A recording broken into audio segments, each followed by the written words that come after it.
Standard 7 Science Chapter number 7. Okay, weather, climate and adaptation of animals. Okay, તો હવામાન, આબોહવા અને આબોહવાની સાથે પ્રાણીઓનું અનુકૂલન. Okay,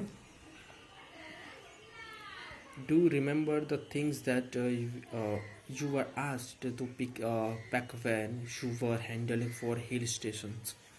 Okay, તો શું તમને કોઈ પણ વસ્તુ યાદ છે કે તમે જ્યારે હિલ સ્ટેશન પર ફરવા જવાની તૈયારી કરી રહ્યા હતા ત્યારે કયો સામાન સાથે લઈ જવાનું કહ્યું હતું? When the sky is cloudy, your parents insist that you carry an umbrella. Okay? તો જ્યારે આકાશમાં વાદળ હોય છે ત્યારે તમારા માતા પિતા તમને છત્રી લઈ જવાનું કહીએ છે. બરાબર છે. You have to hear elders in your family discuss the weather before the planning of family functions. Okay, તમારા પરિવારનો પ્રસંગનું આયોજન કરતી વખતે તમારા ઘરમાં વડીલો દ્વારા હવામાનની ચર્ચા થતી સાંભળી હશે. You must have also heard the experts discussing the weather before the start of the game. Okay?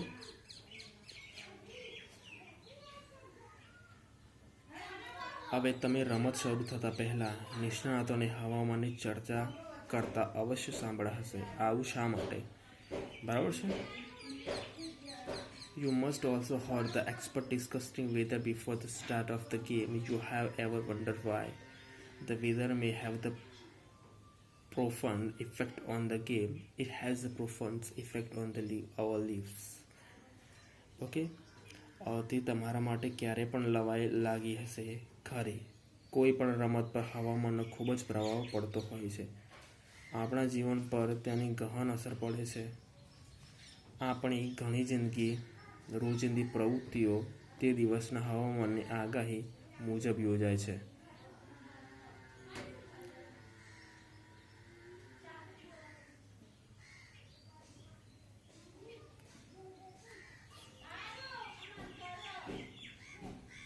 Many of our daily activities are plans based on the weather predicted for that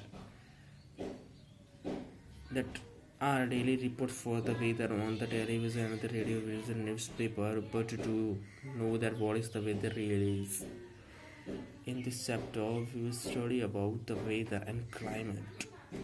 We will also see how different forms of life that are adapted to the climate of a habitat.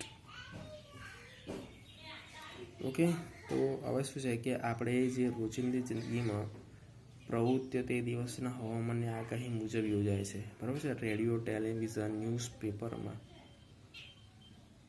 હવામાનના દૈનિક સમાચારો આપવામાં આવે છે. પરંતુ શું તમે જાણો છો કે વાસ્તવમાં હવામાન શું છે?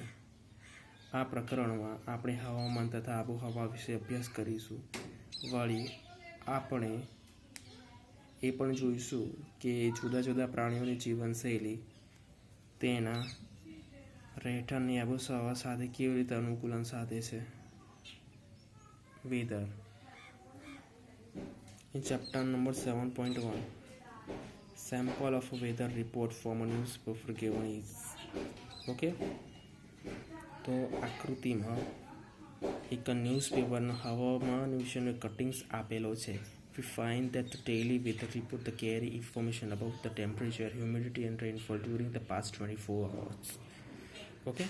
તો આપણે જોઈશું કે દૈનિક હવામાન સમાચાર છેલ્લા 24 કલાકમાં થયેલો વરસાદ, તાપમાન અને ભેજની વિશે માહિતી આપણને આપે છે. It also predict the weather for the day. Humidity, as you might know, is a measure of a moisture air. Okay, તો વળી આજના દિવસમાં હવામાનની આગાહી પણ કરવામાં આવે છે. તમે જાણો છો કે હવામાં પાણીની વરાળના માપનને ભેજ કરે છે. બરાબર છે. ફરી જોઈએ.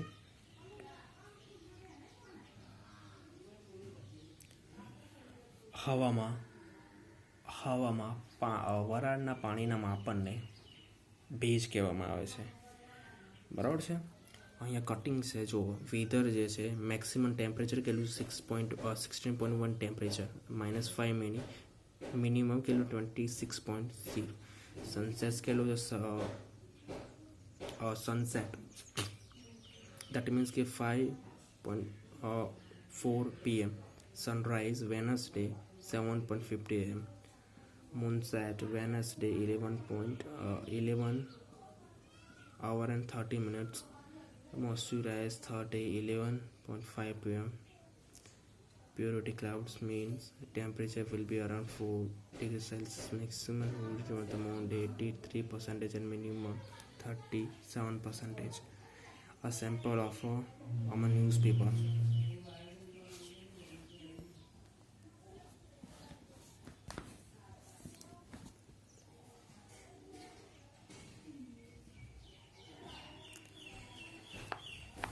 Okay, got the weather report of the last 2 weeks from the newspaper. If you do not get newspaper from the borrow from your neighbors or friends, copy this report in the notebooks.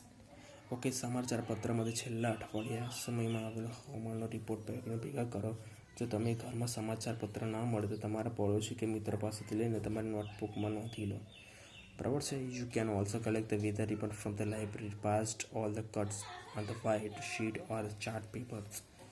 Okay, તો લાઇબ્રેરીમાંથી હવામાનના રિપોર્ટો મેળવી શકો છો. આ બધા રિપોર્ટને કાપી સફેદ કાપડ ચાર્ટ પર ચોંટાડી દો. Now, record the information from the weather report collected by you and table number 7.1. The first row is just a sample.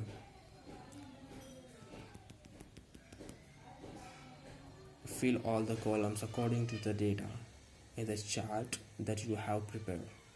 Okay? બરાબર છે. તો 7.1માં પ્રથમ ખરડમાં નમૂના લખીને આપેલો તથા બાકીના સ્તંભમાં ચાર્ટ દ્વારા મેળવેલી આંકડાકીય માહિતી ભરો. હવે આ જે છે એને શું કરવાનું છે, ડેટ કયો છે, એમનું મેક્સિમમ ટેમ્પરેચર કેટલું હતું, મિનિમમ ટેમ્પરેચર કેટલું હતું, મિનિમમ હ્યુમિડિટી કેટલી હતી એટલે ભેજનું પ્રમાણ કેટલું હતું, એટલે મેક્સિમમ હ્યુમિડિટી કેટલી હતી, વધારે બહુ વધારે કેટલી હતું, અને રેનફોલ કેટલું હતું. બરાબર છે. આ લખવાનું છે. Rain is measured by an instrument. It's called a rain gauge. It is basically measuring cylinder with a funnel or a top of the collector of the rain waters. Okay, તો વર્ષામાપક જે છે વર્ષામાપક સાધનની મદદથી આપણે વરસાદનું માપન કરીએ છીએ. સામાન્ય રીતે શું છે, અંકિત નળાકાર જે છે એની પર ગળની ગોઠવેલી હોય તેવી રચના જે છે જે વરસાદના પાણીને એકત્રિત કરે છે. To all the 7 days have the same maximum and minimum temperature, humidity and rainfall. અઠવાડિયાના 7 દિવસ મહત્તમ તથા લઘુત્તમ તાપમાન, ભેજનું પ્રમાણ, વરસાદનું તાપમાન ખરું છે, સમાન છે. The maximum and minimum temperature recorded may be the same for the sum of the days. Okay, તો કેટલાક દિવસો નોંધાતું મહત્તમ અને ન્યૂનતમ તાપમાન એક સરખું હોઈ શકે છે. જો કે all the parameters are not the same on the 2 days over week. There may be considered the variations. Okay, તો કોઈ પણ 2 દિવસ માટે ઓકે બધા જ પ્રાચલો કોઈ પણ 2 દિવસ માટે સરખા હોતા નથી. તેમાં અઠવાડિયા દરમિયાન નોંધપાત્ર ફેરફાર થાય છે. બરાબર છે. હવે તાપમાન, ભેજનું પ્રમાણ, વરસાદ, પવનની ઝડપ વગેરેના સંદર્ભમાં કોઈપણ સ્થળ વાતાવરણની રોજબરોજ પરિસ્થિતિને તે સ્થળનું હવામાન કહે છે. બરાબર છે. The day to day condition of the atmosphere at a place with respect to the temperature, humidity, rainfall, wide is a call of weather that of place. Temperature, humidity and other factor are called elements. Okay, તાપમાન, ભેજનું પ્રમાણ અને બીજા પરિબળો હવામાનના મૂળ તત્વો કહે છે. The weather of a place changes day after day, week after week. That way is often says today weather is too humid. Okay.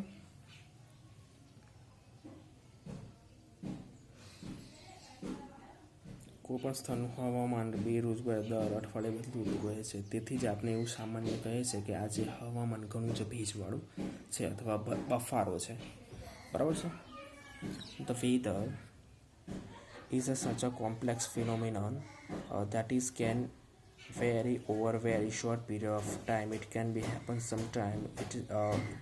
It is sunny in the morning, but suddenly clouds appear from the nowhere,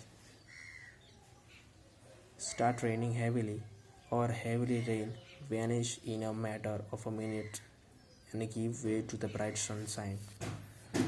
Okay. આજે હવામાન ઘણું ભેજવાળું છે અથવા હવામાન એવી જટિલ ઘટના છે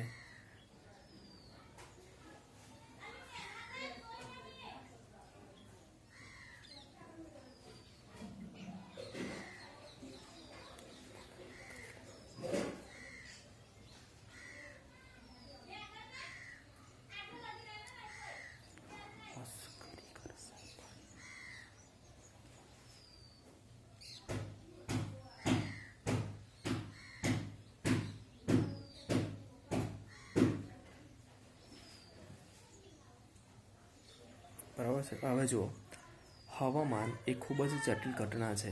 બરાબર છે. તે સમયના ટૂંકા ગાળામાં બદલાઈ શકે છે. કેટલીક વાર એવું પણ બદલાઈ શકે છે કે તડકો સવારે નીકળ્યો હોય પરંતુ બપોરના સમયે અચાનક ક્યાંથી વાદળો ઘેરાઈ જાય છે, ભારે વરસાદ પડવાની શરૂઆત થઈ જાય છે. બરાબર છે.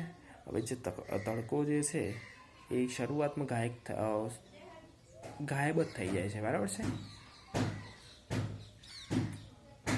Look at the graph given below, which shows the maximum temperature recorded during 30 August 2016, 19 August 2016 at Shillong, Meghalaya.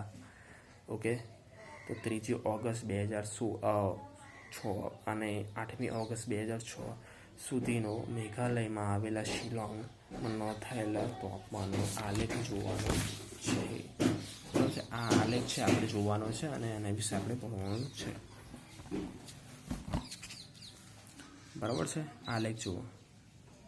હવે શું છે 3, 4, 5, 6, 7, 8. બરાબર છે. આ શું આપેલું છે? ડેટ આપેલી છે. બરાબર. મેક્સિમમ ટેમ્પરેચર કેટલું છે કે 3 ડેટે 26 હશું. 4 કેટલું છે? એવરેજ 23.5. 5 ડેટે કયું છે? 20 એક્ઝેક્ટલી 25 ડિગ્રી સેલ્સિયસ. 26 કેટલી છે? 22. 7 કેટલું છે? 25.5. 8 કેટલું છે? 23.3. 4 કેટલું છે? 24.4. આ શું છે કે એક યુનિટ ગ્રાફ બરાબર છે મેક્સિમમ સ્કેલ માપ આપેલું છે. ઓકે, બરાબર છે. હવે એક યુનિટ બરાબર 5 લીધેલું છે અહીંયા. બરાબર છે. As it is clear from the weather report, the maximum and minimum temperature recorded every day.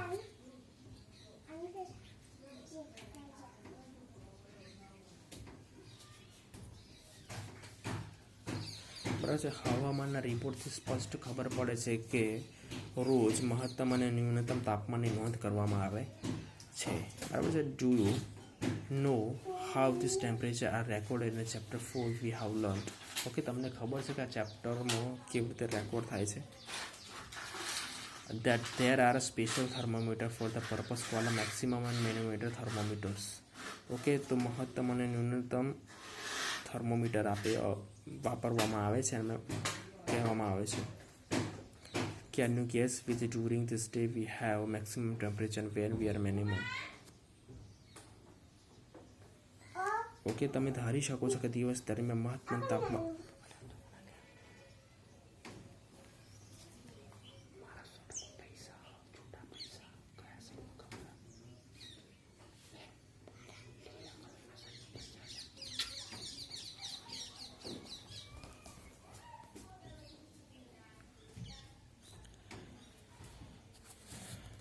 The maximum temperature of the day occurs generally in the afternoon, while the minimum temperature occurs generally in the early morning. Okay, તો સામાન્ય રીતે આપણે દિવસનું તાપમાન જે છે બપોરના 12 વાગ્યા પછી મહત્તમ થઈ જાય છે અને રાતના જે સવારનું તાપમાન છે ન્યૂનતમ તાપમાન થઈ જાય છે. Can you now understand why summers we feel miserable in the afternoon and comparatively comfortable early in the morning. એટલે હવે તમને ખબર પડી કે ઉનાળો હોય છે એના બપોરમાં આપણે કેવું ભયંકર વાતાવરણનો સામનો કરીએ છીએ અથવા અકળામણનો સામનો કરીએ છીએ, અને એની જગ્યાએ આપણે શું કરે છે, શિયાળામાં આપણે કમ્ફર્ટેબલ અનુભવીએ છીએ, અથવા તો સમર જે છે એની મોર્નિંગ હોય છે આપણા માટે સારી હોય છે. બરાબર છે.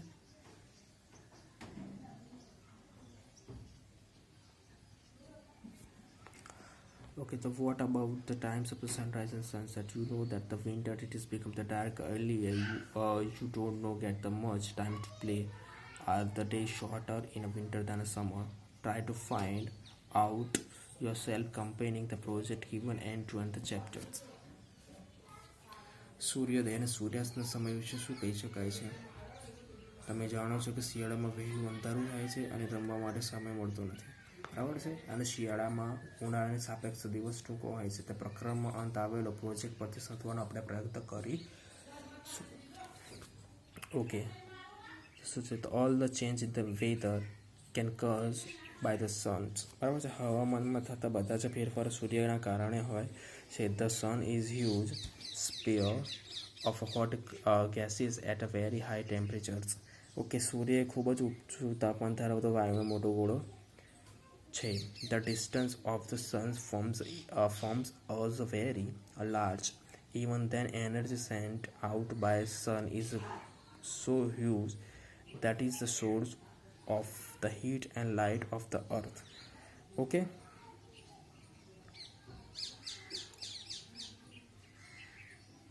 બરાબર. સૂર્ય ખૂબ જ ઊંચું તાપમાન ધરાવતો વાયુનો મોટો ગોળો છે. સૂર્ય આપણાથી ઘણો દૂર છે, તેમ છતાં સૂર્ય દ્વારા મળતી વિપુલ ઉર્જામાં પ્રમાણમાં હોવા પરથી પૃથ્વી પરની તમામ ઉર્જા એ પ્રકાશનો સ્ત્રોત છે. Even then, energy sent out by the sun is huge and it is a source of all heat and light on the earth. So the sun is the primary source of the energy that causes change in a weather. Energy absorbed and reflected by the earth's surface. Okay, સૂર્ય ઉર્જા અને પૃથ્વી પર સપાટી તેમજ સમુદ્ર અને વાતાવરણ વડે શોષણ પરાવર્તન એ જ સ્થળનું હવામાન નક્કી કરવાનો અગત્યનો ભાગ ભજવે છે. બરાબર છે. Energy absorb and reflected by the earth's surface, ocean and the atmosphere play important roles in determining the weather at any place. If you live near the sea, we would have realized that the weather you can place the different form of that place in a desert or near mountains. Okay, તો હવે શું છે કે સમુદ્ર કાંઠા છે વિસ્તારમાં રહેતા હો તો અનુભવ થશે કે તમારા સ્થળનું હવામાન એ રણ પ્રદેશ અથવા પહાડી પ્રદેશોના હવામાન કરતાં ખૂબ જ જુદું છે.